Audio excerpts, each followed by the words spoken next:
미국의 아브라함 링컨 대통령은 유머 감각이 뛰어난 사람으로 유명합니다. 그런데 한 번은 그 집에 두 아들들이 크게 싸웠습니다. 그 소리가, 싸우는 소리가 얼마나 컸던지 이웃집 사람이 깜짝 놀라서 아니 당신 집에 무슨 일이 있습니까? 라고 묻자 이 아브라함 링컨이 너털 웃음을 웃으면서 아니 별일 아닙니다. 인류 역사에 있어서 가장 보편적인 한 가지 일이 일어났을 뿐입니다. 아니 그 일이 무슨 일인데요?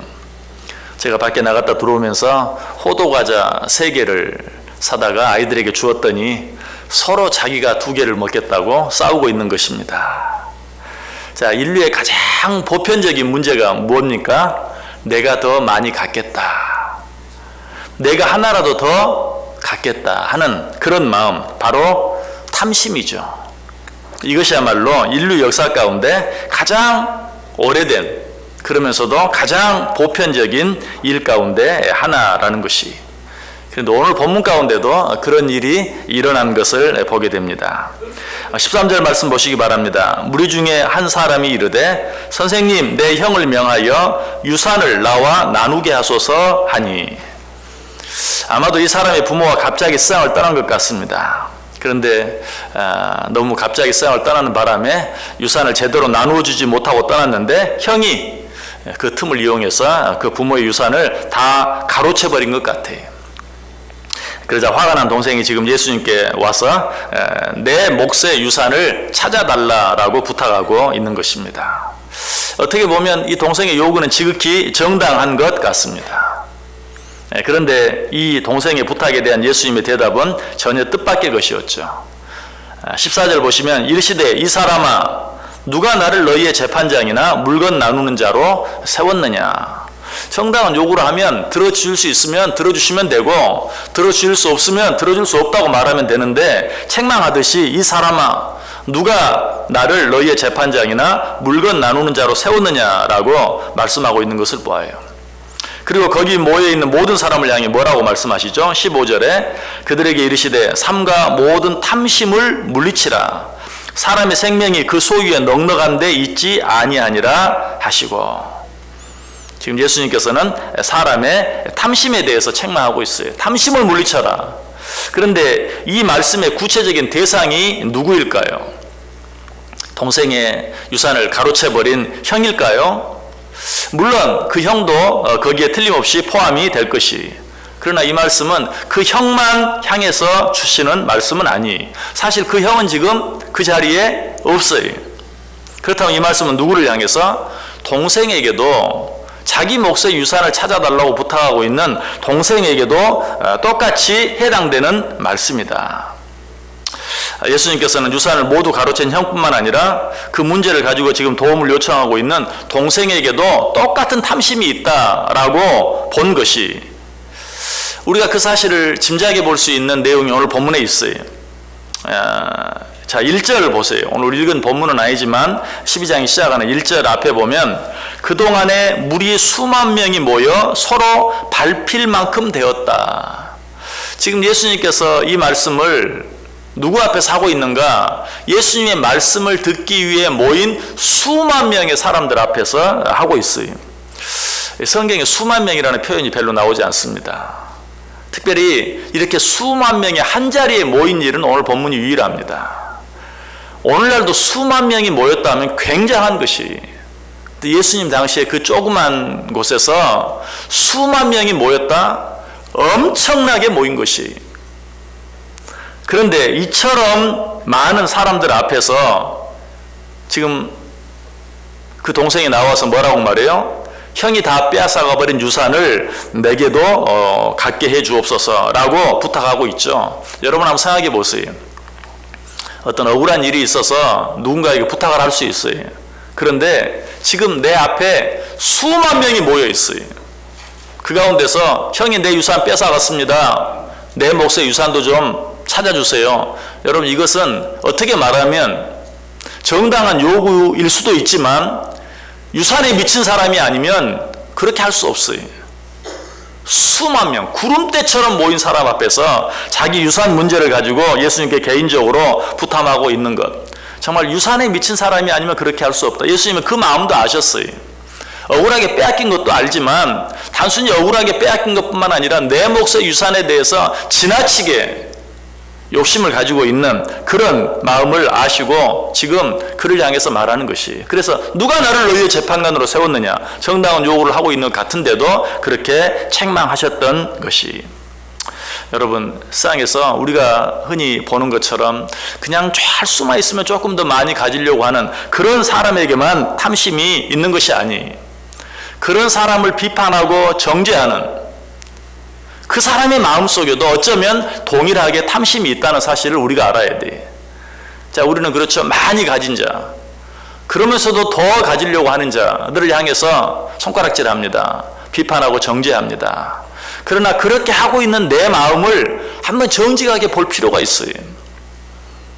내가 왜 그 사람을 비판하고 정죄하는가? 어쩔 때는 지나치다 싶을 정도로 그런 사람을 비판하고 정죄하는 이유가 무엇인가? 내가 그 사람처럼 갖지 못해서가 아닌가? 내 마음속에도 그 사람처럼 갖기를 원하는 동일한 탐심이 내 속에 있지는 않는가? 우리 속에 그러한 욕심이 있을 때가 많아요. 어쩌면 그런 욕심이 없는 사람은 많이 가지라고 해 하고 지나갈 수 있어요. 그러나 많이 가지려고 하는 사람을 향해 지나치게 비판하고 정죄하는 이유는 뭡니까? 왜 나는 갖지 못하는가? 나는 이만큼도 갖지 못했는데 하는 어떤 그런 마음, 더 갖기를 원하는 그런 동일한 마음이 내 속에 존재하는 것을 우리가 보게 돼요. 그래서 오늘 예수님께서는 자기 몫의 유산을 달라고 하는 동생, 유산을 빼앗아가버린 형뿐만 아니라 그 동생에게도 동일하게, 아니 그 형과 동생뿐만 아니라 지금 자기 앞에 모여있는 수만 명의 사람들에게 뭐라고? 삼가 모든 탐심을 물리치라 라고 말씀하고 있는 것을 보게 돼요. 계속해서 뭐라고 말씀하시죠? 사람의 생명이 그 소유에 넉넉한데 있지 아니하니라. 여기서 말하는 생명은 죽고 사는 것만을 말하지 않아요. 사람의 생명이 그 소유에 넉넉한 데 있지 아니하다라고 말하는 이 생명은 히브리 언어로 조에라는 그런 말인데, 거기에는 어떤 질적인 생명, 그러니까 단순히 살고 죽는 것이 아니라 얼마나 잘 사느냐 하는 질적인, 좀 쉽게 말하면 얼마나 행복하고 얼마나 기쁘게 사느냐, 다시 말해서 사람이 행복하게 또 즐겁게 사는 것이 그 소유에 넉넉한 데 있지 아니하다라고 말씀하고 있는 것이, 우리가 이런 사실은 지식적으로 상식적으로는 너무 잘 알죠.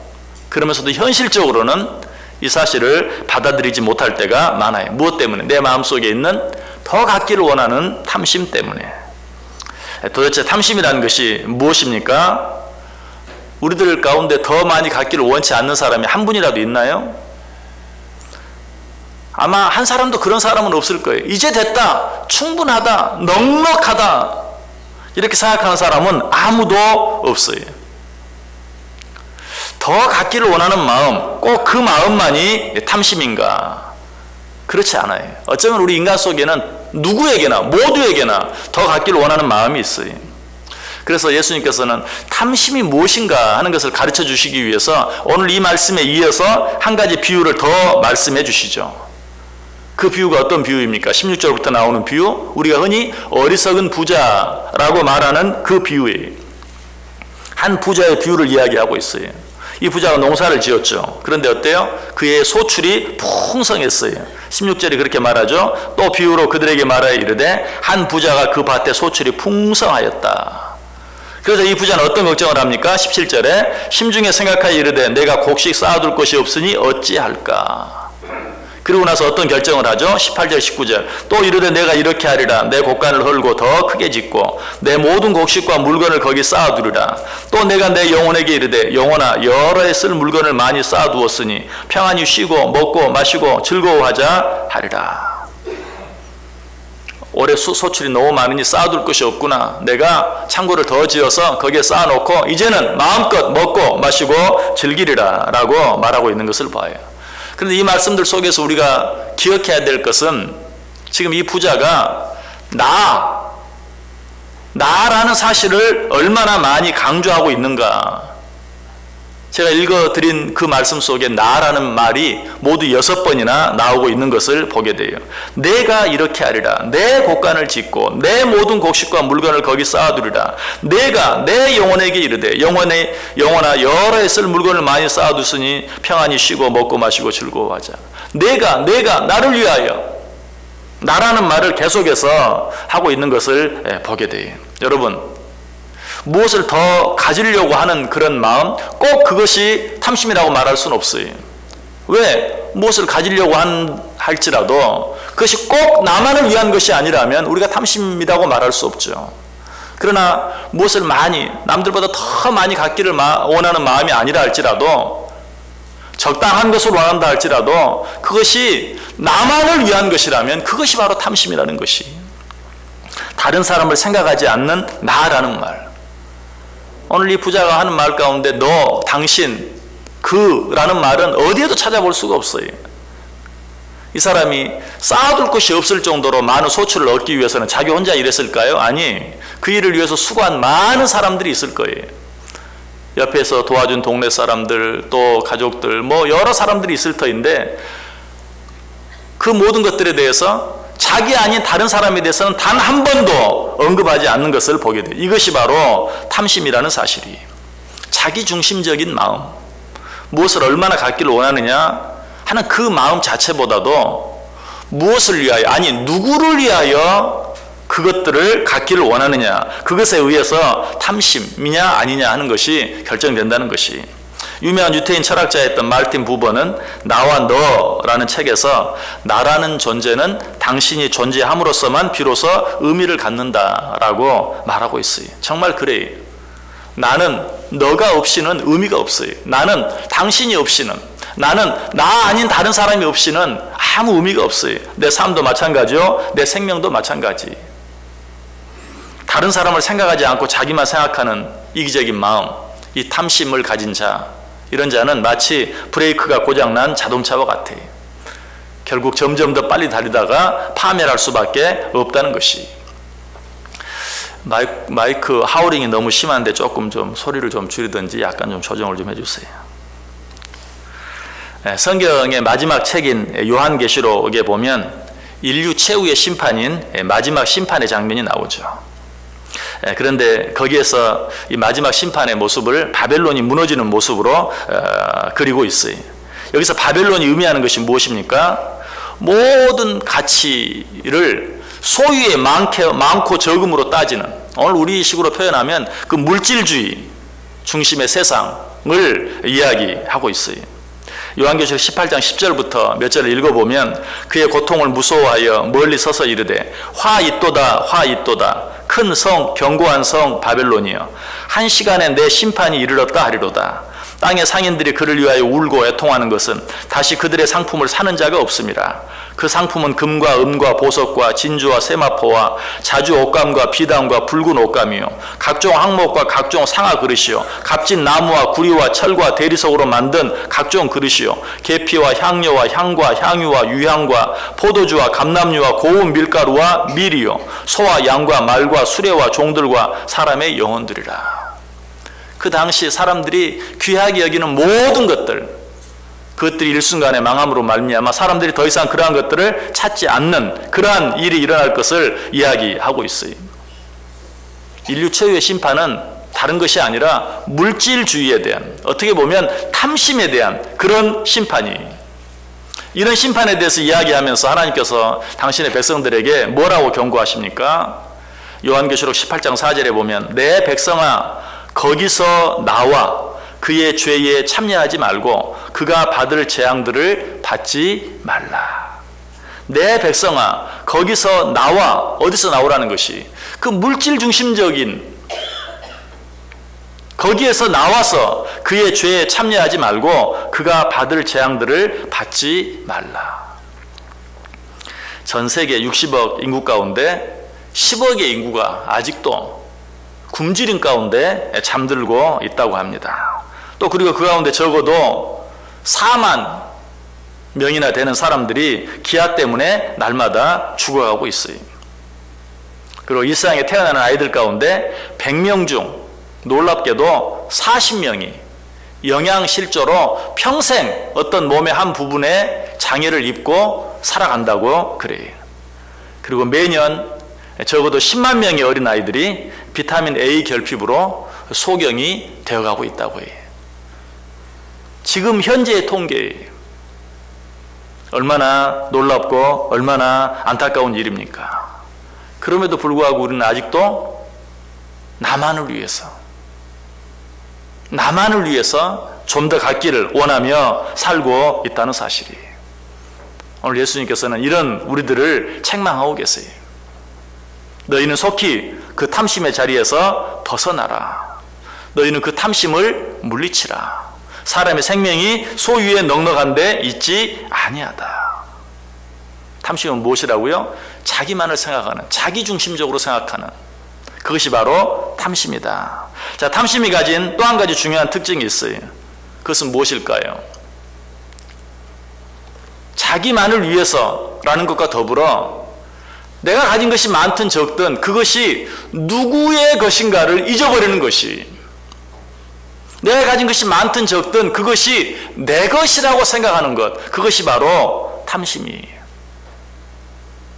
마치 은행 직원이 은행 금고 안에 있는 돈이 자기의 돈인 것처럼 생각하는, 자기가 그 돈을 금고에서 마음대로 금고에 넣기도 하고 빼기도 하고 할 수 있다고 해서 그것이 자기 것인 것처럼 생각한다면 얼마나 어리석은 것입니까? 바로 이런 마음, 내가 가진 것이 많으냐 적으냐, 내가 얼마나 다 갖기를 원하느냐, 아니면 내가 그것에 만족하고 있느냐, 그것과 상관없이 그것의 진정한 주인이 누구인지를 알지 못하는 것, 그것이 탐심이다. 우리가 가진 것 가운데 진정으로 우리의 것은 아무것도 없는데 그 모든 것들의 주인은 하나님이신데 그것이 내 것이라고 생각하는 그것이 바로 탐심이라는 것이, 성경은 사람으로 부욕케 하는 능력이 하나님께 있다라고 이야기해요. 역대상 29장 12절에 부와 귀가 주께로 말미암고 또 주는 만물의 주제가 되사 손에 권세와 능력이 있사오니 모든 사람을 크게 하심과 강하게 하심이 주의 손에 있나이다.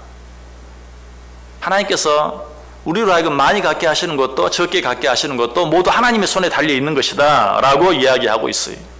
그러므로 우리는 내가 많이 갖고 있든지 적게 갖고 있든지 그것의 진정한 주인이 하나님이심을 인정해야 돼.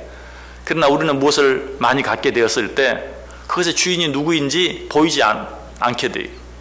주인이 누구인지를 알아보지 못해. 우리는 발람을 통해서 그 사실을 알게 돼. 발람이 물질에 욕심이 생기니까 이스라엘 백성들을 저주하러 나아갈 때 나귀가 그 앞에 서서 길을 막는데 그럼에도 불구하고 그게 보이지 않아요. 나귀를 탄 사람이 손에 칼을 들고 길을 막고 있는데 그게 보이지 않아요. 누구의 눈에도 보이는데, 나귀의 눈에도 보이는데, 그래서 나귀는 앞으로 가지 않으려고 막 그냥 벽에다 부비고 하는데 물질에 눈이 어두워진 발람은 그게 보이지 않아요. 이게 바로 탐심이에요. 물질에 눈이 어두워지면 아무것도 보이지 않아요.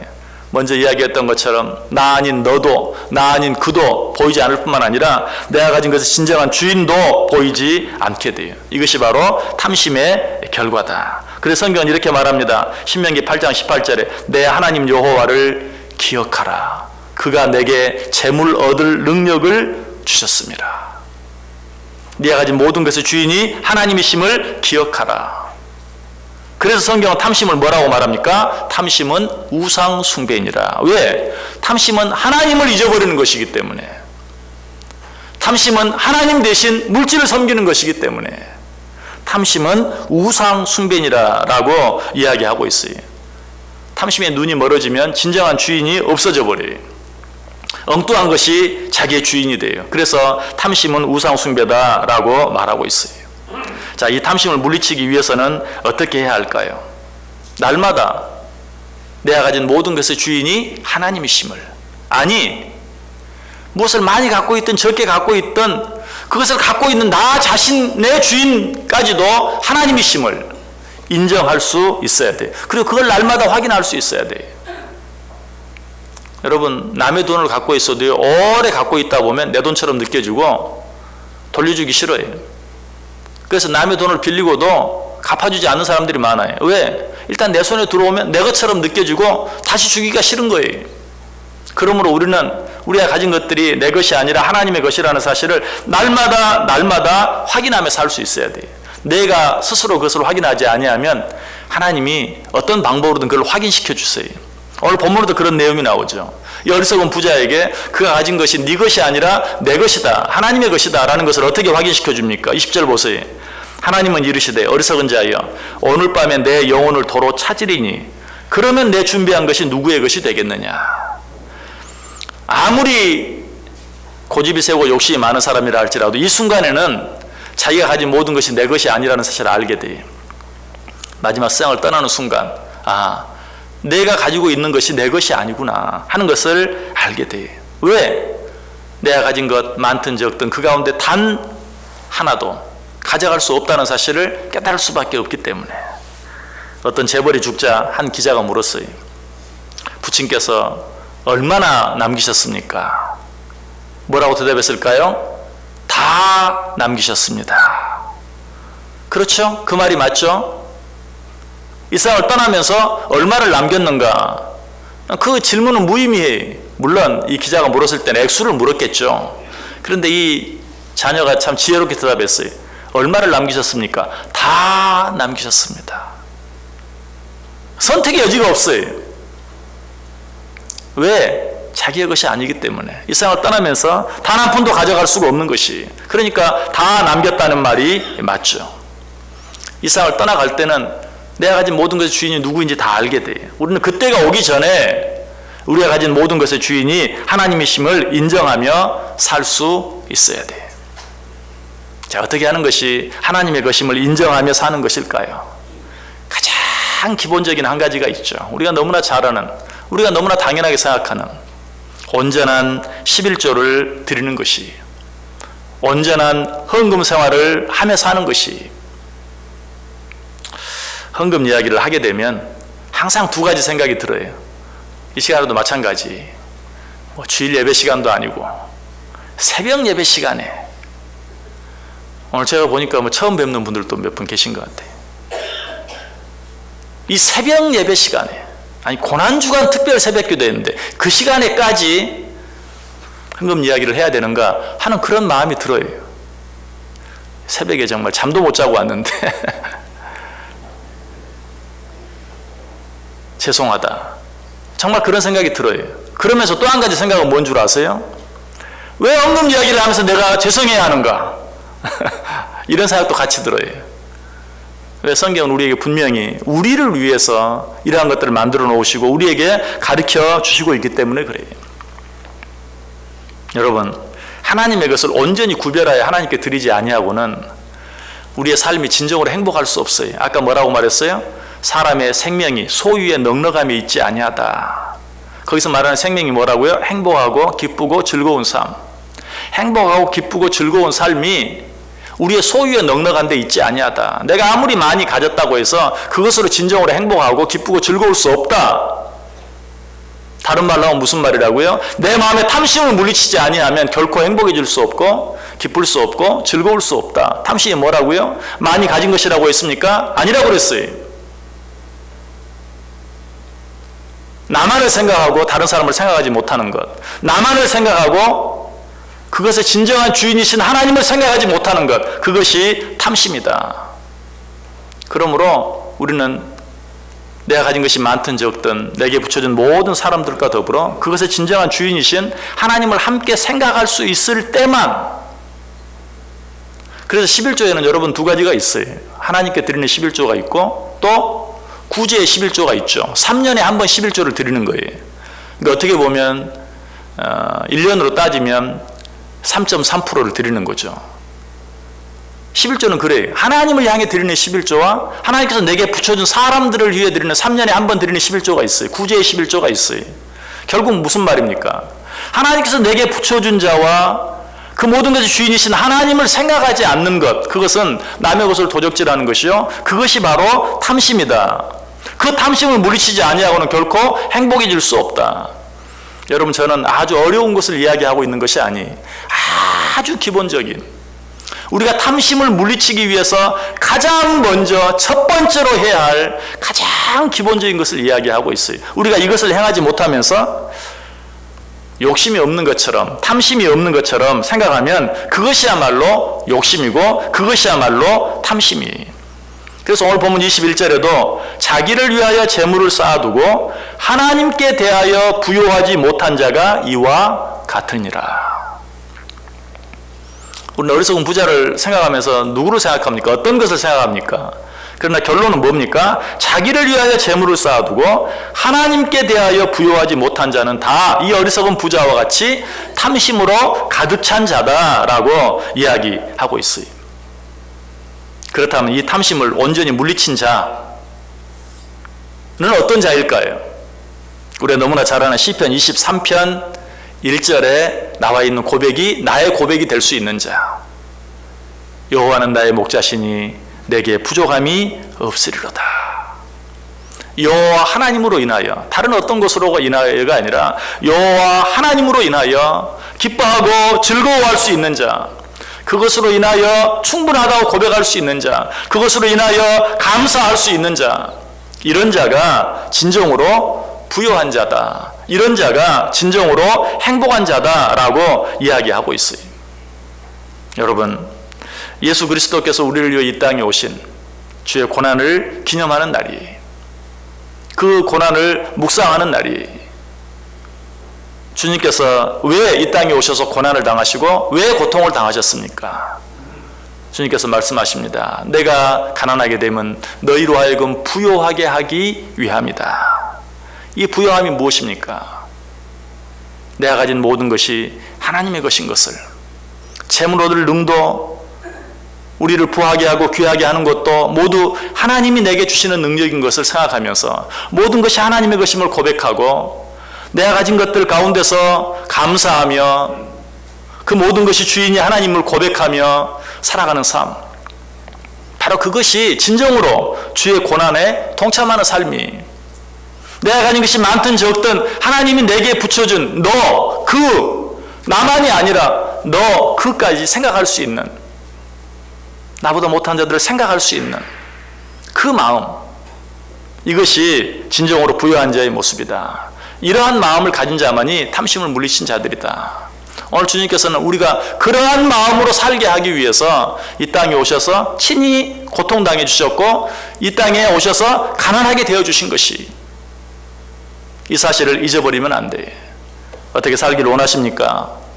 근검절약하며 산다고 해서 그 사람이 탐심이 없는 게 아니, 적게 가지고 있다고 해서 그 사람이 탐심이 없는 것도 아니, 그 모든 것의 주인이신 하나님을 생각하고 함께 살아가도록 허락하신 내 이웃을 생각할 수 있는 마음이 있을 때 비로소 탐심이 없는 것이, 하나님의 것을 하나님께, 그리고 하나님께서 내게 붙여준 모든 자들을 위해서 내어줄 수 있는 그러한 마음을 가지고 살아갈 수 있는, 그렇게 함으로 주의 고난에 진정으로 온전히 동참할 수 있는 저 여러분 될 수 있기를 주님의 이름으로 간절히 축원합니다.